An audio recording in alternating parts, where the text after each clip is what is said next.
What if I told you that everything you were taught about the dawn of civilization is a lie? What if the monuments we see today, the Great Pyramids, the massive blocks of Sacsayhuaman, the mysterious pillars of Göbekli Tepe, are not the beginning of human progress, but the echoes of a lost ending? 12,800 years ago, a global catastrophe didn't just wipe out a civilization. It erased our collective memory. But they left a message, a blueprint written in stone, encoded in the stars, and hidden in plain sight. Today, on Legends of Time, we go beyond the textbooks. We are unearthing the evidence of a global high-tech empire that existed before the Great Flood. An empire that official history is desperate to keep in the shadows. Don't look away, because once you see the pattern, you can never unsee it. Fly 7,000 miles across the Atlantic to the Giza Plateau. While the pyramids grab the headlines, the real mystery lies in the granite artifacts inside them. Inside the king's chamber of the Great Pyramid, there is a granite coffer. It wasn't just carved, it was hollowed out from a single block of stone. When engineers examined the tool marks on the inside, they found something impossible. The spiral grooves in the granite indicate a drill feed rate 500 times faster than modern power drills. This isn't slow and steady work. This is power work. We see lathe marks on diorite vases from the early dynastic period. Vases so thin, they are almost translucent. To create these, the stone must have been rotating at incredible speeds, balanced perfectly on an axis. If the ancient Egyptians were using simple hand tools, how do we explain the mechanical signatures of high-speed machinery? Sir Flinders Petrie, the father of modern Egyptology, admitted over 100 years ago that these marks suggested the use of jeweled saws and tubular drills.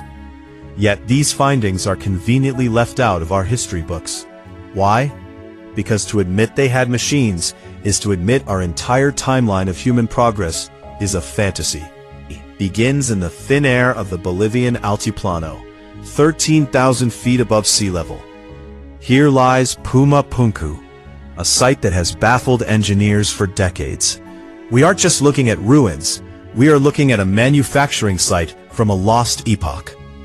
The stones here are made of andesite and red sandstone, materials so hard they require diamond-tipped tools to cut today. Yet, we see perfectly straight edges and internal right angles that shouldn't exist in the ancient world. Look at these H-blocks. Each one is a carbon copy of the other. This suggests mass production, a modular system where stones were prefabricated in a factory-like setting and then transported here to be assembled. Mainstream archaeologists insist these were made with stone hammers and copper chisels. But try it. Take a piece of diorite and hit it with a copper tool. The copper will bend, and the stone will remain untouched. The drill holes found here are even more disturbing. They are perfectly uniform in depth and diameter, suggesting a steady, high-speed rotational force. If we were to find these blocks in a modern construction site, we wouldn't blink an eye. But they are thousands of years old. Who had the power to mold stone like clay before the invention of the wheel?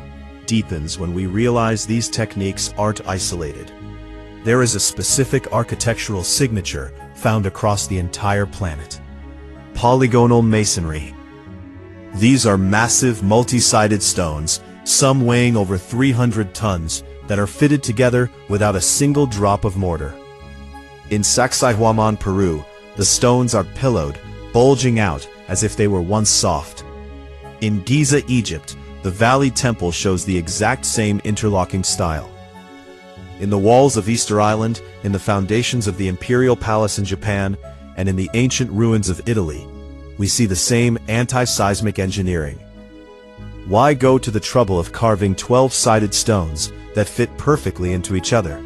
Because it makes the wall earthquake-proof. When the earth shakes, these stones move in harmony and then settle back into place. How did cultures, separated by vast oceans and thousands of years, all hit upon the exact same complex engineering solution? This isn't convergent evolution. This is a shared manual. It suggests a global brotherhood of architects, survivors of an older world, who traveled the globe to ensure the new civilizations could withstand the next great cataclysm. Just leave us stones. They left us a clock.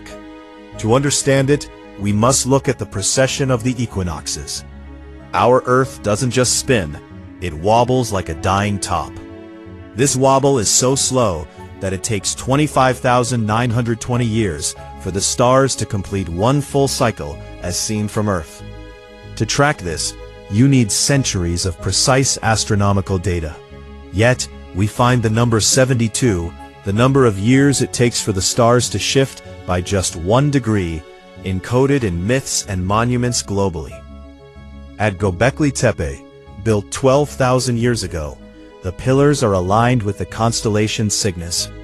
In Mexico, the Mayans calculated the orbit of Venus with a precision that matches modern NASA satellites. The Great Pyramid itself is a mathematical scale model of the Earth.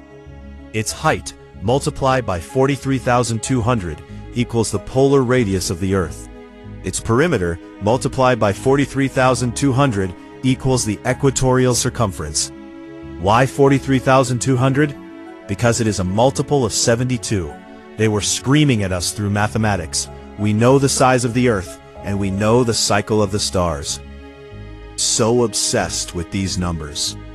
Because they were tracking a countdown.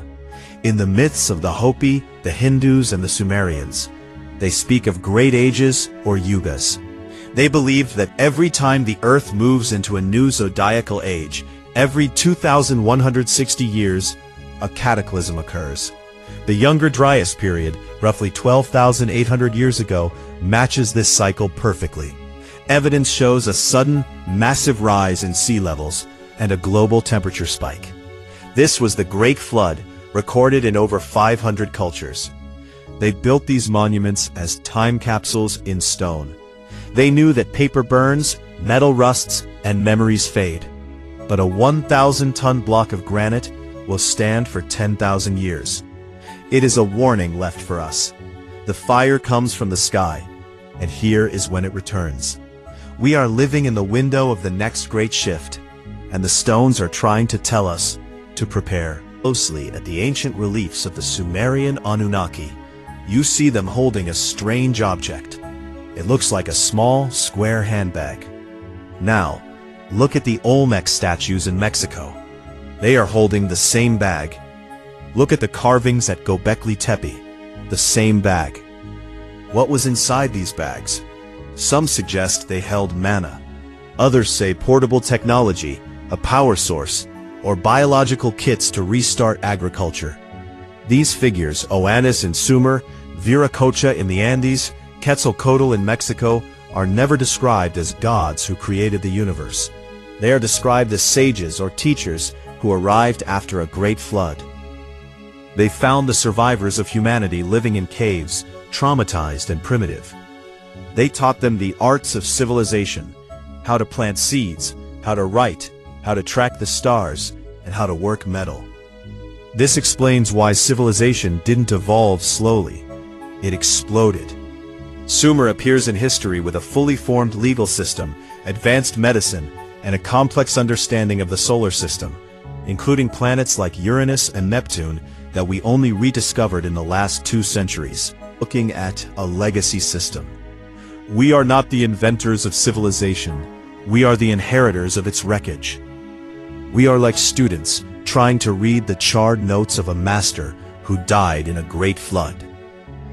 As we look at the rising sea levels, the shifting magnetic poles, and the increasing solar activity of our own era, we must ask, are we truly the advanced ones?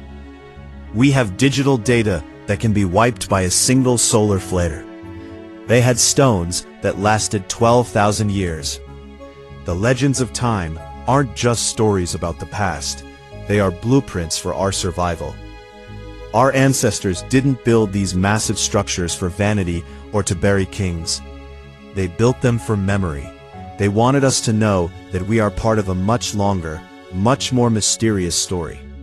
We are not the first, and if we don't learn from the blueprint they left behind, we won't be the last. The history of the world is much older, much darker, and far more incredible than any textbook dares to admit.